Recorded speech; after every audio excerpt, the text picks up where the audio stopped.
Hello and welcome to episode 7 of our Interviews with the Expert series. Today I am with the amazing Katherine Whitby, and I'm so pleased to be able to bring you to everybody, Katherine. Hello, I'm so pleased to be Hello. here. Oh, I'm so pleased. Thank you so much. Yes, you run a wonderful business called Baby Steps, and you do a plethora of things which massively help women and mothers. So we'll go into that in just a minute, but just to give people a bit of a background. So you're a paediatric nurse, you've been a health visitor, you've been working in the NHS for years, and you're now having a look at doing some more sort of children A&E within the NHS.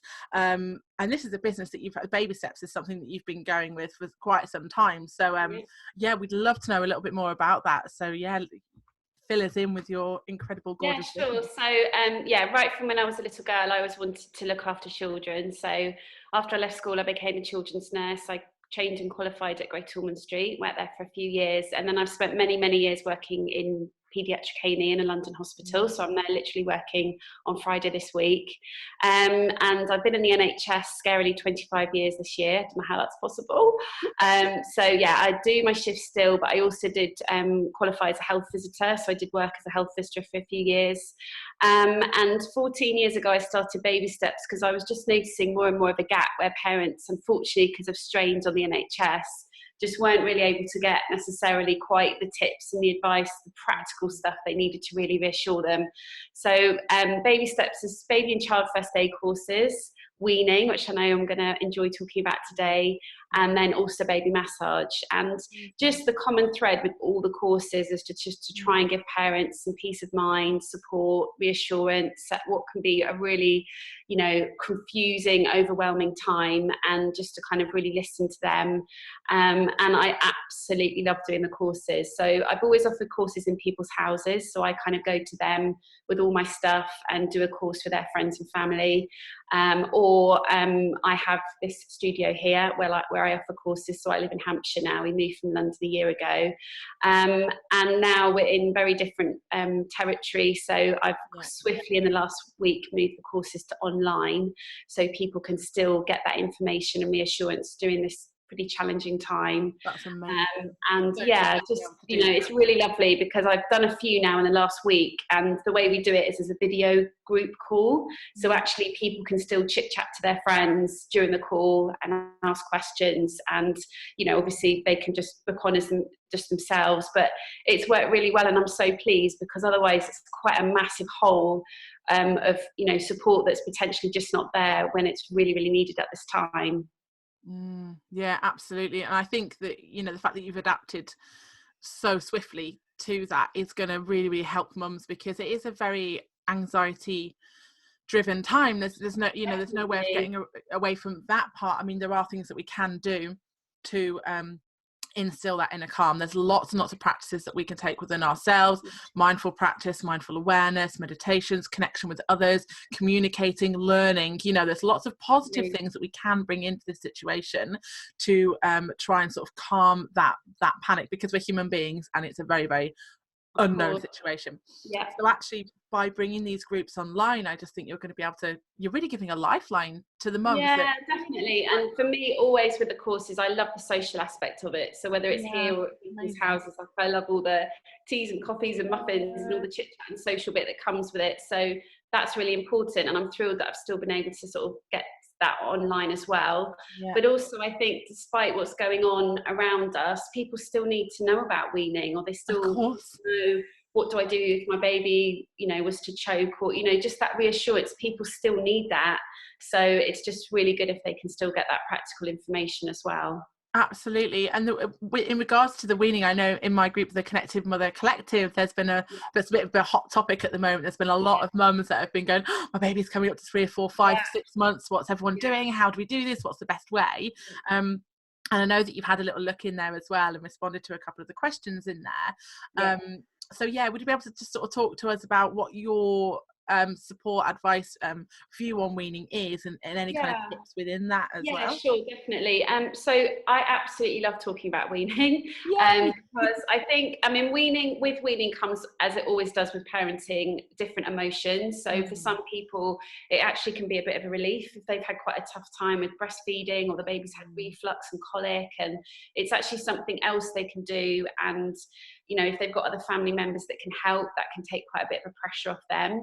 But for some people, it's that first step away from them being really newborn and just having milk, and it can feel quite emotional. And then it is another practical thing to have to kind of get your head around and think, right, when do I do that and It's a whole what? new So world, isn't it? yeah, it's just, and I do genuinely think with weaning now, it's just an absolute overwhelm of information. So I can honestly say the weaning course has got more and more popular over the years. So, I mean, I started baby steps 14 years ago, and it's just got more and more popular because there is such an overwhelm of information, whether you do the sort of old fashioned, you know, purees and mash, which is totally fine, or lumps, finger foods, baby led, which is just finger foods. It's all a bit, and I just always say to people, you haven't got to make that decision. You know, ultimately your babies might prefer one way or the other. And usually in my practice, and sort of I've got 2 children myself, so I've gone through weaning twice as a mum.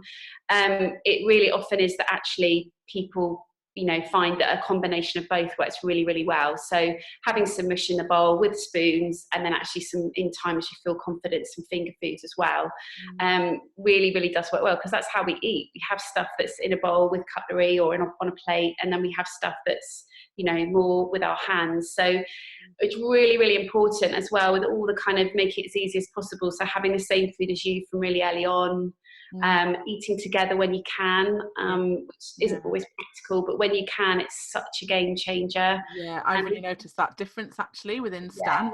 When we do eat together, he looks in our bowls. I mean, he's 3.5 now, so weaning's not so much of an issue, but we would do it together and he'd be like, oh, you've got the same, and he'd acknowledge that we were doing the same thing. Definitely. And again, that's that shared experience, which is so bonding, isn't it, for a family? I think it's really, really important, because some of the queries I get from parents, which maybe they don't feel it's going quite so well, is often the babies are sort of in the high chair with a bit of something, and the parents totally understand we are busy around tidying up, putting things away in the kitchen, and actually the babies don't really get that it's a meal. And actually, you know, there's billions of restaurants all over the world because we love to eat together. It's a really social thing. And, you know, my children are 10 and 8 now, but actually at the meal times, that's when I hear about their day, and we talk, and they're still, and, you know, it's a really, really special time. I mean, don't get me wrong, there's sometimes days where you've cooked something and spent a lot of time doing it and they're not really bothered. And that happens at every age, doesn't it? Right. Very disheartening. And you want to throw it across the room, but no, definitely, like, and you know, now we celebrate birthdays or special occasions, or it is so much that's special about mealtime. So I think it's threading that through right from early on, and we know that we've got this amazing window with babies to introduce all these different flavors and tastes from very, very early on. So it's really amazing to get all these different food, different vegetables that they can try, and having as much fun with it as possible, really. Just, you know, it can be a really enjoyable stage. So I think with the course that I offer and the support that I offer, it's very, very much trying to like blitz all the information for parents to see what's going to work best for them. And the best thing that people say to me at the end is, I actually feel quite excited now. Like, they might have felt really, you know, a bit overwhelmed and not knowing where to start, and they're actually like, oh no, that sounds quite fun, I'm going to enjoy that. And, you know, obviously there'll be good days and bad days, but it's just really lovely to hear that, because that's what it should be all about. And I always say to people that the weaning course is that day, but they get proper weaning guides to have and refer to, but always just to call me, email me, text me anytime on their weaning journey if they've got any problems at all, because you're not going to know on the day of a weaning course what your questions are going to be in 2 months' time, or a month, or 4 months' time. So it's all a journey. So it's just that ongoing support. So is that course, is that like a 1-day course, or is it a few weeks? Literally, it's a couple of hours. It's very relaxed, so people have their babies with them. And yeah, normally I'd go to someone's house or they'd come here, and now I'm doing it online, but it's actually worked really, really well. And then I just pop a pack of information in the post to them, so they've still got all that information, and they can just contact me along the way. So I'm actually running it exactly the same as I would if I was in their house. It's just unfortunately not face to face. So, and think as well with that, I think I would have really appreciated that at the time, because there is so much investigating that you're doing as a new mum, and probably more so with the first child as well. Is that you're reading books, you're reading, oh, it's good for finger food, it's not good for finger food, don't do puree, don't do all this kind of stuff. You get lost in a sea of confusion. And I think actually just having that little bit of expert guidance to say, I've done the hard work for you guys, and this is a really absolutely good formula. Yeah. Isn't great. And then you're empowering them to make those decisions as well. Definitely, because it's not going to be one size fits all. You know, some people, when they eat at home, how they eat at home, what foods they eat, it's going to be different. So it's all about it kind of working for you as a family, and the children enjoying that as a family. So no, it's definitely about that. And it's a lot of the practical stuff, like there's so much baby food on the shop shelves, what's good, what's not, all the different bits you can buy. You can end up filling your Amazon basket full of stuff, and do you need it or not? So we talk about all those practical things as well. And another massive tip as well is just to have lots of spoons at the meal, because the babies get quite frustrated when they've been very neatly spoon fed, and actually if you give them a couple of spoons to sort of bang away with and maybe put into the mush so they can chew on it like a lollipop, they love that. So it's really simple things like that if you've never done it before, you're not necessarily going to know, but turn things around and make it much, much easier. We used to do that with Stan, the 2 spoons thing, and he loved it. He absolutely loved it. The other thing that I used to do as well was when we first started trying foods out with him, is that we went for avocado first of all, like a really good, like soft avocado, and then I would use some of my pre-pumped breast milk to sort of mush in it, because absolutely, with the bananas, with avocado, that simple things like that. But I think by using that, it was it resembled that nice sort of sweet taste for him as well. So definitely, adding in the milk is a really, really good one as well, because you can get it to the consistency that you feel happy with. But some babies genuinely are quite ready to dive in with a few finger foods. They're busy chomping on their hands and chomping on toys, and so it does kind of lend itself to think, well, actually they probably would quite like chomping on a roasted vegetable wedge or something, or a carrot baton, or a broccoli florette. Good one too. Definitely. But alongside that, what I notice is a huge thing is people are so nervous about babies choking. And when I work in A&E, a lot of the time, if parents fly through the door and say, oh, my baby's been choking, actually when we calm everything down and chat, it's that the baby's been gagging, and gagging is a completely normal reflex. It's very prominent in babies, where they make a very loud dramatic cough. And if you haven't heard of that before, you probably would think it was choking, but it's not. Choking properly, luckily, we don't see that often. And it's usually very, very quiet because something's stuck. So I do discuss that on the weaning course, but I would always advise people to do a first aid course, because to have that confidence of knowing exactly what to do, it just puts your mind at rest, and actually you're very unlikely to need to use it.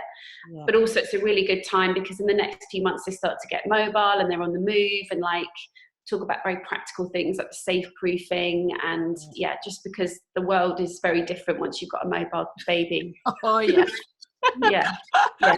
So so can you let us know what, so with the baby weaning course and with the first aid course, so can you just sort of go over those two and then let us know how we can access that? Because I really think there's going to be a lot of mums, parents watching this going, I need that, because that I would have needed 100%. And if I have a second child, I will need that again, I'm sure. And the thing is as well, when you have got another one, your questions and your queries are different. So for weaning, you might have a baby that loved soft stuff, and then you could have another one that actually wants to be quite independent and likes the finger food, so it can be different. And then certainly for first aid, when you've got an older one who's maybe, going to have toys around that weren't around before, that they might be trying to give to the baby. There's all of that stuff, isn't there? There's a whole other layer that you just didn't have to think about first time around. So it's learning the first aid for that older one as well as for the younger one. So it's always good to be able to refresh, even if you've done it before. So basically I've got the baby and child first aid course, where we go through on the mannequins what to do if a baby or child was to stop breathing and also choking. choking. And that part of the course for me is very, very much about peace of mind, because I do explain, thankfully, it is rare, especially with the CPR type stuff in babies and children. I'm always mindful if anyone's ever been affected by it, then statistics feel fairly irrelevant, but it's good to get that perspective. And then just the kind of choking technique is very, very much about, you know, feeling confident. You would know what to do, so you feel much more chilled and relaxed at meal times. And then we go through some really practical first aid, so burns, scalds, cuts, bruises, allergies, ingestions, what to do if they bang their head, what to keep in a medicine cabinet, what to keep in a first aid kit, and then a bit around illness, so temperatures, febrile convulsions, meningitis, and people get a really good pack of information. So the way I'm doing that at the moment is online, and really for the foreseeable future, I think for a good few months, this is going to be the only way, realistically, people are going to be able to access this information, apart from obviously like a YouTube video or a manual or something like that. And the thing with the course is people can ask questions. They can just ask questions live on the call.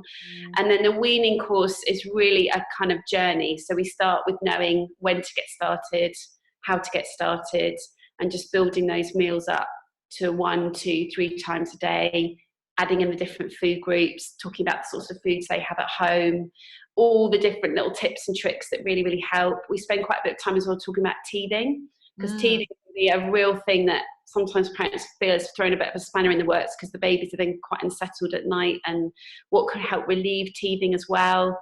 We talk about cups and water, and as I said, like what's useful to have, what you don't really need to worry about, and just really like tips around how to make life easy, like batch cooking and using the freezer a lot and things like that, because none of us have got this magical time to be in the kitchen cooking. So it's really around that as well, just so it can work as best as possible for you. That sounds incredible. Where do we find this? How do we get you? All on my website. So I don't know if you're able to put my website, or I can. Will put, I'll update all the links. So what I'll do is I'll put the link up to your website on there. I'll put your link up to your Facebook and things like that. And all the contact details for you. So that'll go into our group, and that'll also come on. So people can literally just ping me an email through the website. I always like to try and chat to people on the phone, because it's quite nice just to be able to see exactly how the courses can work best for them.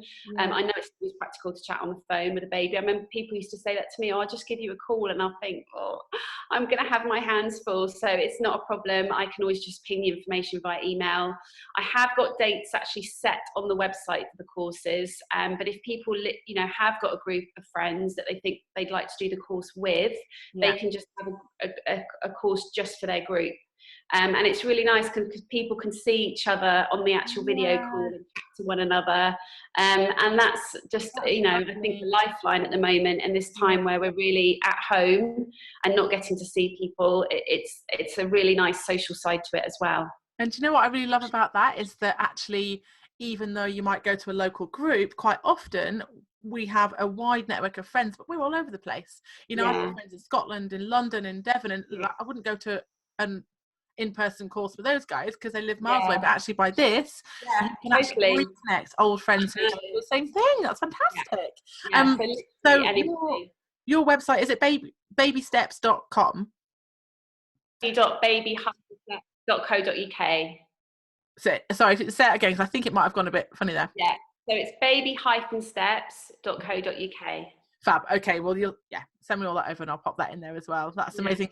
Thank you so much for this. I really think this is just incredible work, and I'm so pleased that we've been able to actually get this together. My pleasure. My absolute pleasure. I've loved it. And any way that I can help, people can just ping me messages or whatever. And, I'd love to come on here again and talk about other stuff if there's anything else I can help with. There's going to be a lot.